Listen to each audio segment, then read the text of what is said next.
Dès 1539, les historiens ont retrouvé qu'il y avait un sapin qui trônait fièrement devant la cathédrale de Strasbourg. Et c'est à partir de 1546 qu'il s'installe dans nos maisons.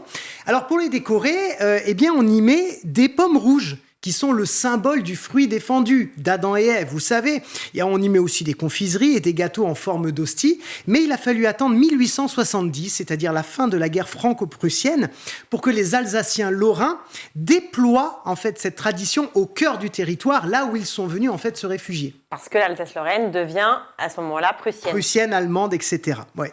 D'accord. Et pourquoi on est passé des pommes aux boules de verre ou en plastique? Oui, maintenant c'est effectivement en plastique, c'est très intéressant. 1858. À cette époque, la France vit une énorme sécheresse qui est suivie d'un hiver très rude. Du coup, dans les Vosges, en Alsace, en Lorraine, il n'y a plus de fruits.